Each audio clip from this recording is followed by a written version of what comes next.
We are currently walking through the main overlook of the New River Gorge Park and Preserve, Grandview. It is virtually an overrated park.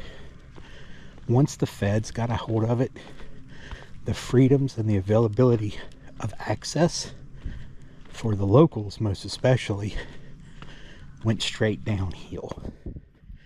It's pretty, but the activities aren't the same. It's just like everything else the federal government gets its hands on. They destroyed it. But what do you expect from people who would rather listen to someone who lives 400 miles away from here instead of the locals? But it is what it is. It's pretty to look at, but once we get up here, I'll point out the problems and the differences between now and 20 years ago, 15 years ago, before the state and federal government got a hold of it. What one could do then in comparison to now, it's unbelievable.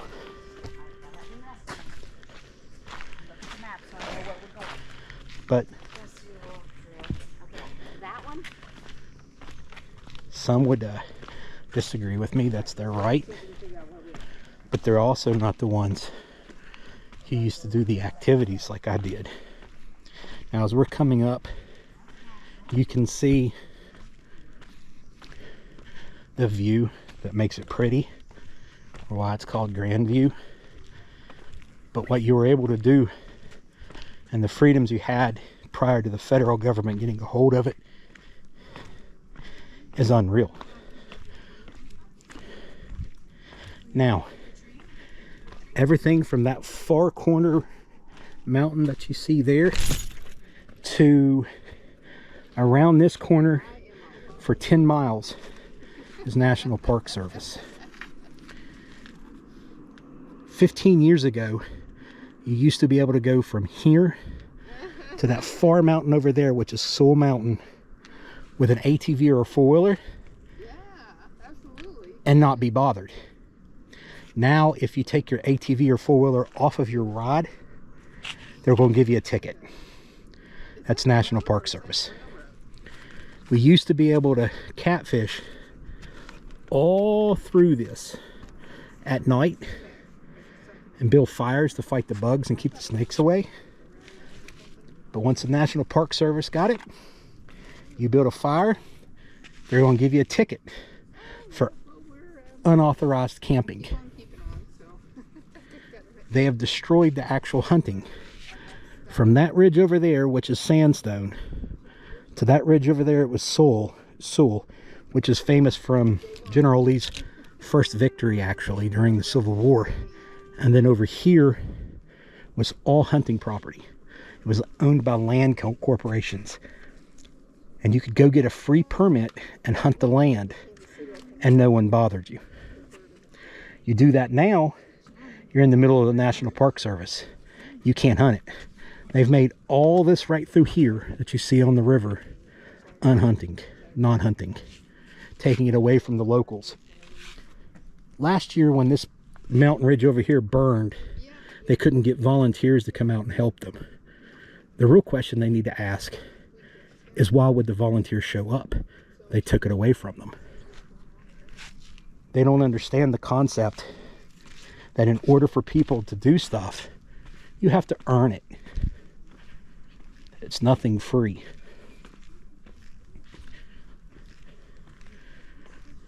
Now, it is a pretty park, and I guess if you live in the city, it's outstanding. But in truth, it is overrated. We'll walk down this one. They rate this as a moderate trail. It's just lengthy. It's just not flat like a football field. It's not moderate on this end. You get close down to Turkey Spur, it can be moderate.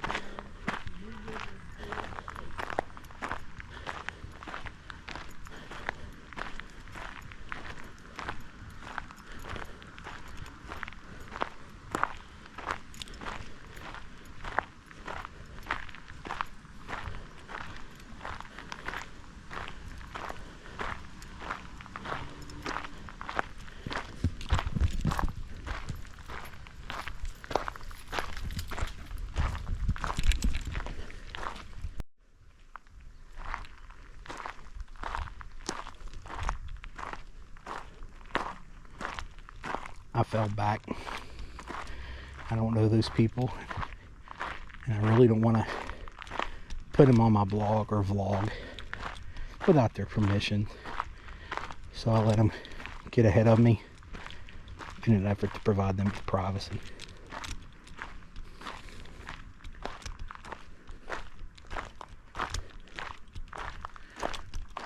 When you do come to Grandview, depending upon the time of day, of course, you're liable to see everything from white-tailed deer, bear, squirrels, turkey. Although you can see some grouse, also known as mountain pheasant. They're getting rarer. And ringneck, I haven't seen a ringneck in years. Ringneck pheasant is what I'm referring to. But they're not native to the United States anyway. They're an import, just like the red fox.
Yellow.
here when we had some games at WVU, we go. I'm gonna come down here.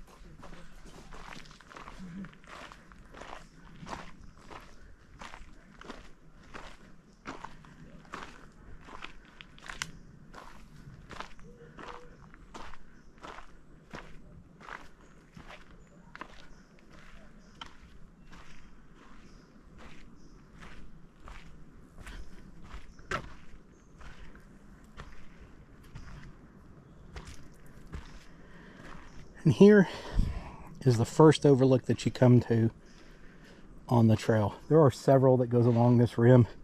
And then right below us is another one that's classified as hard. There's no guardrails, trisse or fences or anything that would keep you from falling. That one's called Castle Rock Trail. It follows right here below us.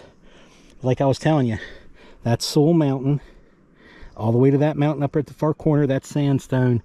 On the other side of here, right here is Turkey Spur. You see on top of that hill, that's Turkey Spur.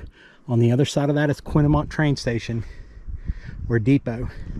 And all of this, prior to the National Park Service, you had access to with ATVs, hunting, fishing, camping. You had a lot more freedom prior to the federal government getting their hands on it.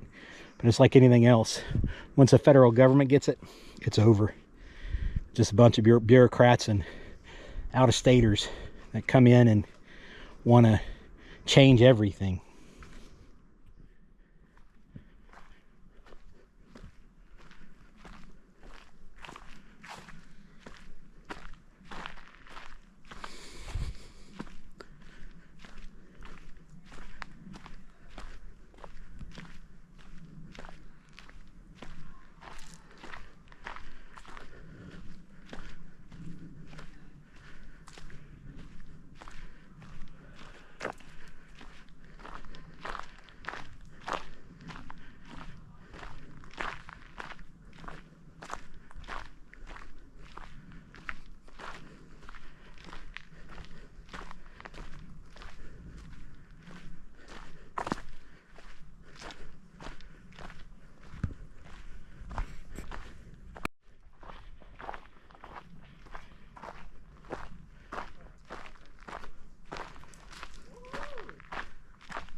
Here's another view of what we were looking at.